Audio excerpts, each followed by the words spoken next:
नमस्ते एभ्रिवान सबैजना म चाहिँ बलराम खड्का सबैजना सन्चै आरामै हुनुहुन्छ होला म पनि एकदम ठिक छु। सो मैले तपाईँहरूको लागि आज पनि सानो भिडियो लिएर आएको छु। भिडियो चाहिँ थोरै डिफ्रेन्ट टाइपको रहेको छ, सुसीकै है त। सो आज चाहिँ म होसोमागी सुसी बनाउन गइरहेको छु। होसोमागी सुसी बनाउँदा तपाईँहरूले के बुझ्नुहुन्छ भनेपछि सुसी राइस भित्रदेखि अनि नोरी सिडले बाहिरबाट मागी सुसी जस्तै है त।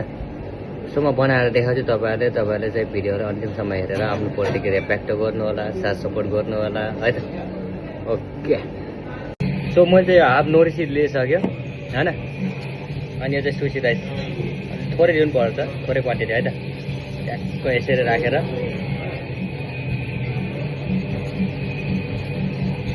यसरी बिछाउने है त।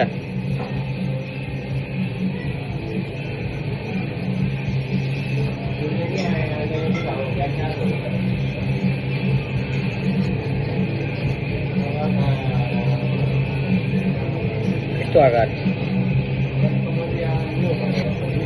तपाईँको चाहिँ यहाँनिर एक अल चाहिँ रहनु पर्छ खाली भाग है त। टक्क राइसले यसरी लगाइदियो।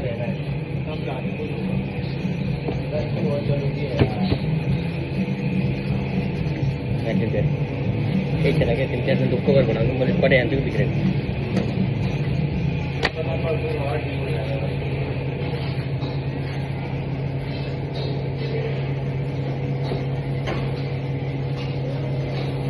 अनि यो चाहिँ कुकुम्बर है त, यो कोइल साइज काट्नुपर्छ बराबरको। तपाईँको देख्न सक्नुहुन्छ होइन, यो बलफ चाहिँ कति राम्रो बनाएर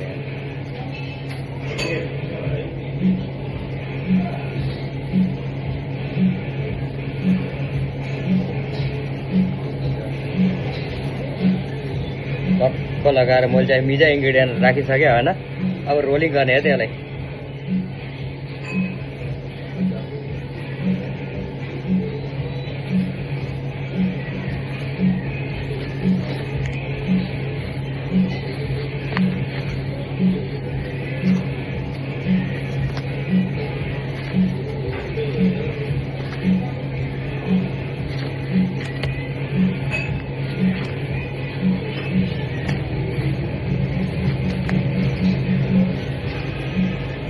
ल हाम्रो होसोमागी रेडी भयो त। यत्तिको साइजको हुन्छ, तपाईँको धेरै ठुलो हुँदैन है, यो अलिक सानो हुन्छ मागी उरा मागी रोल भन्दा। तर खान एकदम बेस्ट हुन्छ क्या है त।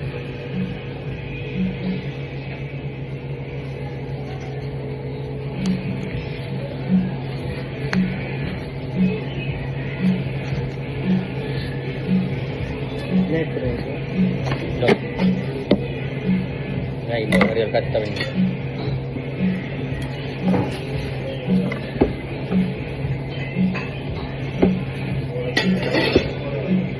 सो अब चाहिँ यसलाई कटिङ गरौँ होइन। कटिङ चाहिँ तपाईँको एकदम बराबर साइजको चाहिन्छ है त।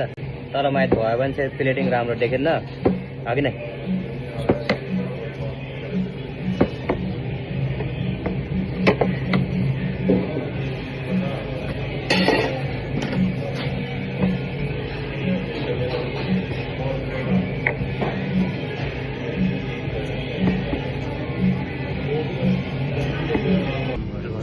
सो यो चाहिँ हाम्रो होसोमागी सुसी रेडी भइसकेको छ।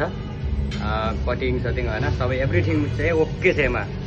र तपाईँले बनाउन सक्नुहुन्छ। यस्तो आकारको हुन्छ, मागी सुसी भन्दा पनि थोरै सानो साइजको हुन्छ, तर खाना चाहिँ एकदम टेस्टी हुन्छ। ट्राई गर्नु होला। अनि भिडियो मन गरे लाइक कमेन्ट सेयर सब्सक्राइब गरेर साथ दिनु होला है त। ल थ्याङ्क यू।